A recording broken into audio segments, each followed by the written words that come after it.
won't stop. It won't stop.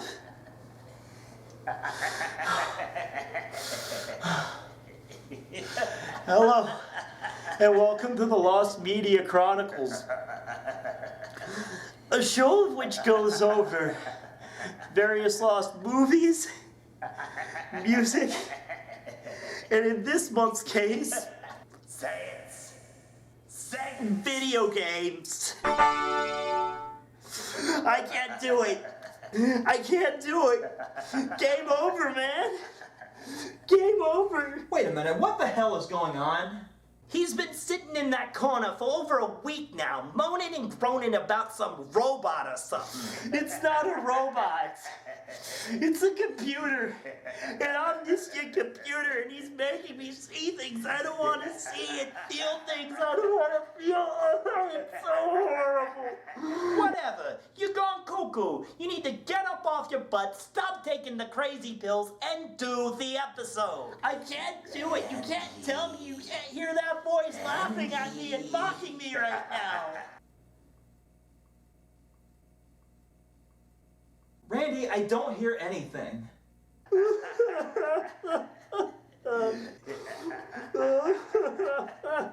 Well, Trey, it looks like Randy's too much of a little wimp to handle it, so you're gonna have to bite the bullet on this one.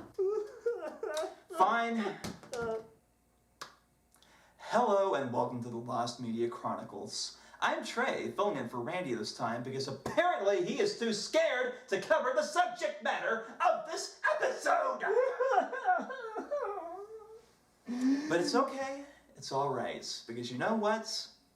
I don't really blame him for being scared. You see, today's topic was chosen specifically by the mysterious Dycaite, who runs the Lost Media Wiki. Dycaite is into a lot of dark and twisted stuff, from morbid footage to horrific video games. And the game he requested today is definitely that. Today we're going over the missing elements of I Have No Mouth and I Must Scream, the video game. Now the first thing to know about this game is that it's based on a short story of the same name, written by Harlan Ellison, and first published in If magazine in 1967. Ellison is mostly known for his short stories in the category of speculative fiction, which is a very broad genre encompassing science fiction, fantasy, and horror. His work has won him a lot of awards, including 8 Hugos, 5 Bram Stokers, 4 Nebulas, and 2 Edgars. I Have No Mouth and I Must Scream actually earned him one of the Hugos and one of the Nebulas as well. The inspiration for the story, as well as the title itself, came from a cartoon drawing of a rag doll with no mouth that was done by a close friend of Ellison's, cartoonist William Rotsler. Ellison showed the first half-dozen pages of the story to Frederick Pohl, the editor of If magazine, who paid Ellison in advance to finish the story.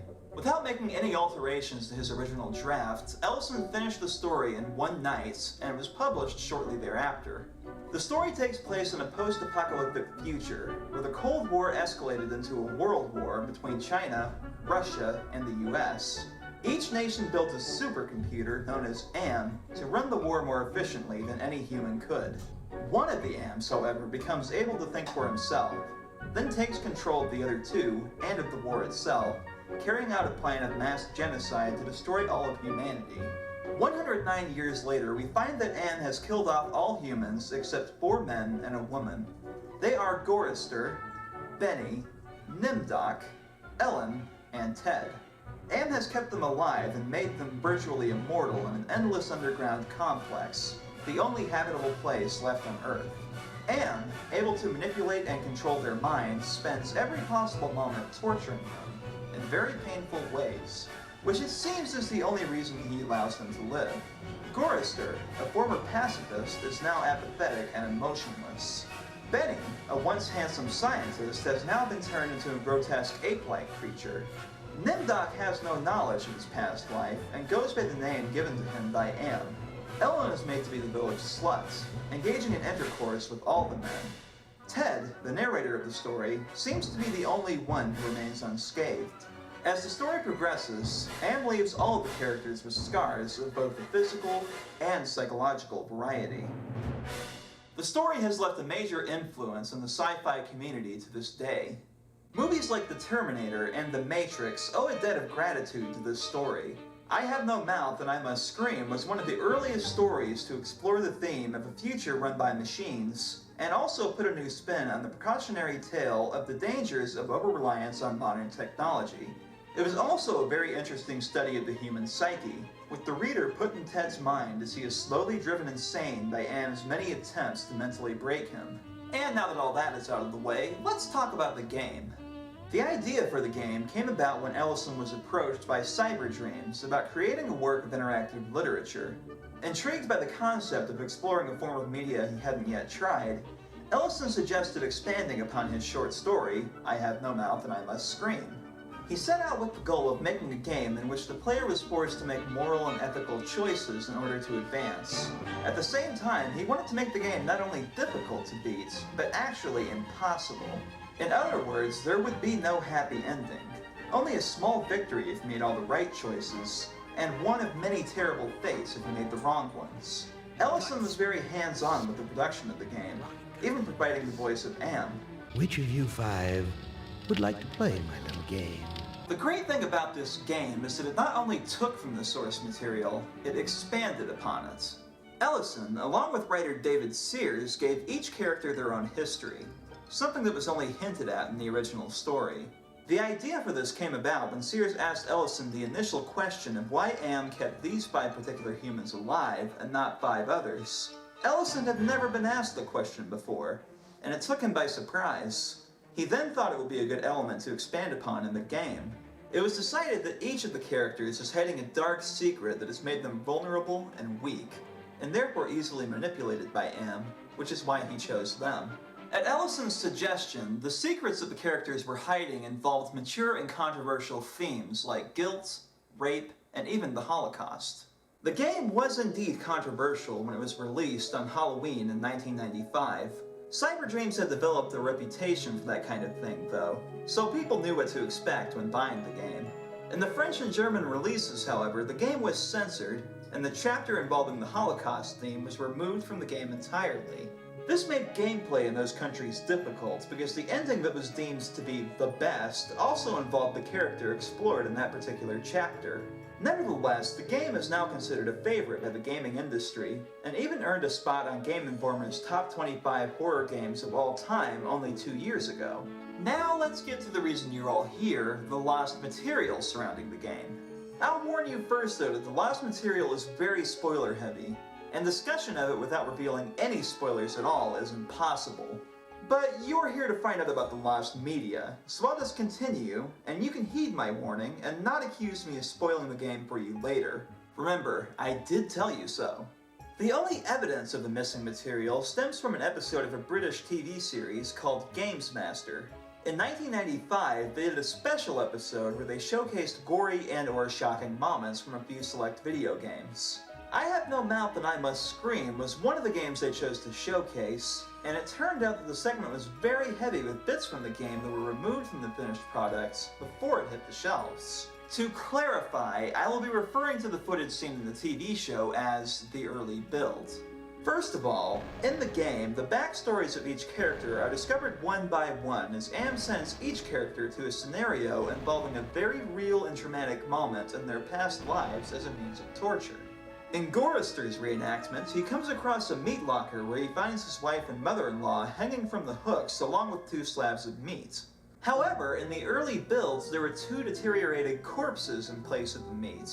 Gorister's scenario also brings him to a talking jackal, who must be fed a human heart in exchange for certain information. In the early build, he comes across a very sickly-looking puppy who must be fed a human heart to be brought back to health. So you may be wondering, is feeding a puppy a human heart really that much worse than feeding the same human heart to a talking jackal?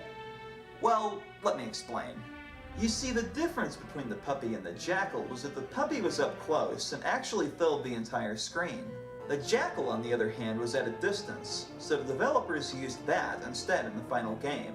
This game also has a lot of potential death screens, which happen when you make a wrong decision as one of the characters. When you do that, not only is the character killed, it's game over for you, and you have to start from the beginning again. At least from your last save point, that is. One of Ellen's death screens during her scenario was actually very different in the early build. In order to explain it though, I have to mention that in her scenario, we find out that she was raped by a man in a yellow suit. In the early build of her death screen, you see her attacker, but he's a thin, bald man and not wearing yellow. However, he is attacking her in front of a yellow wall. In the same death screen as we see it today, the man is wearing a janitor uniform, and the attack is set in an elevator. Finally, there's just one more instance of the early builds that was seen on the show. At the beginning of Benny's scenario, he arrives very hungry and eats whatever he can find, usually vomiting it back up with blood. At one point, he comes across a cave with an empty cradle. It's glossed over in the game and doesn't seem to have any special significance. However, in the early build, one of the things he ate was actually the baby that was in the cradle. Yeah, the man ate a baby. There's not much more I can add to that, really. Armin Maivas would be proud. Shut up! Before we wrap things up, though, another important point that needs discussing regards the potential of further missing material from the early builds. There were quite a few things worth mentioning here, and some very interesting points to bring up. First of all, let's go back to Ellen's original death screen. Most of Ellen's scenario takes place in an Egyptian pyramid, and for some unknown reason, she enters a sarcophagus and ends up in an elevator. It's speculated that in the early builds, her rapist was to appear as a mummy, and the attack took place inside the sarcophagus she entered, which would explain the yellow wall behind him as he's attacking her in the early builds. Secondly, in the original short story, it was stated that Benny had been gay in his life before Anne. Playing the game with that knowledge gives you a better understanding for Benny's character. His homosexuality is hinted at, but never blatantly said as it was in the story. One glaring example is when Benny reconciles with Brickman, one of his dead former soldiers that he killed because he wasn't up to his standards. That reasoning is felt to be forced by some fans of the game, and it's believed that Benny actually killed Brickman because they were lovers, and Benny didn't want their secret to be made public. To dig into that theory a little deeper, Benny reconciles with him by giving him a flower, which seems an odd thing to do for a guy that you murdered. The theory that they were lovers makes much more sense in that context. Also, later in the game, when Benny encounters a projection of his wife, she tells him she never knew he loved her, which is yet another hint at his sexuality. It's possible, though, that these hints were made more clear in the early builds. Okay, so that just about covers it, but all of this information begs two questions. One, what is the significance of this lost media? And two, what are the odds of it ever seeing the light of day? Well, it's difficult to say. In situations like this, it's ultimately up to the developer to decide whether or not these things will see a release. Because the game is still being manufactured, just being made available on Android in January of this year, the early build of the game must still be in existence, and in the hands of Cyberdreams. I actually read the short story and viewed a series of Let's Play videos of the game to prep for this episode, and I was completely taken in by the storyline in both cases. Even more so in the game. I guess my point is that even though we're missing these elements, it's still a very entertaining game as it is. Would having these missing materials from the early build really enhance the experience that much? I think not. But there will still always be a group of people who will disagree and demand to see everything as the game was originally intended. The man ate a baby! Do you really want to see that? You sick people! I swear to... Okay, I'm better. Be sure to join us next time when we go... What the hell was that? Oh, God! Oh no, it's the Nazis. Not again. Again? You mean this has happened before?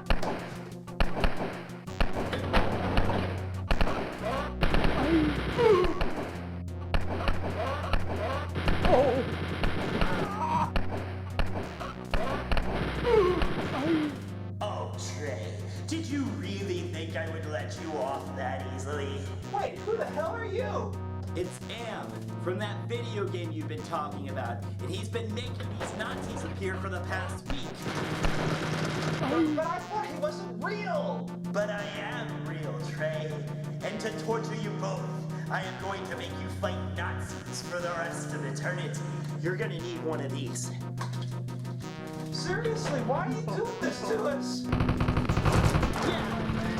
What are you, hate us or something? Hate you?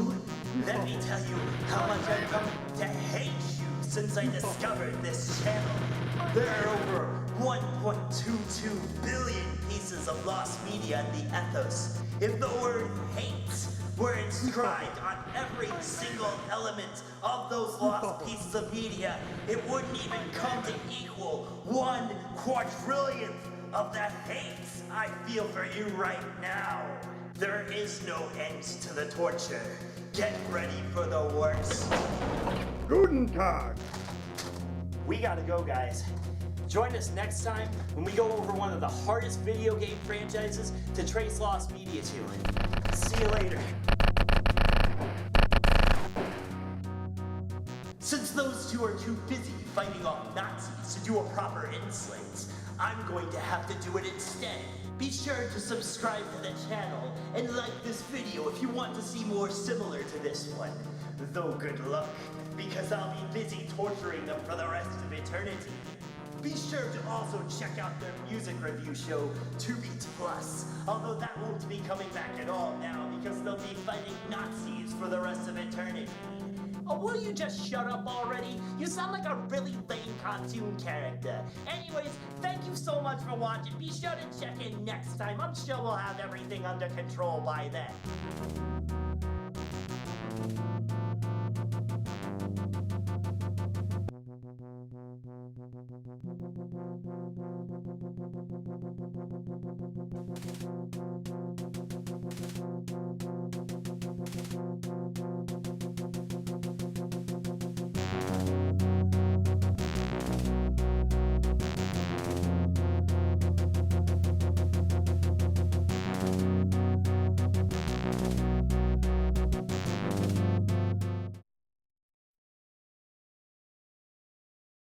It's not a robot. It's a computer. An omniscient computer. Why do I sound like that chick from Chasing Amy, only if she were male?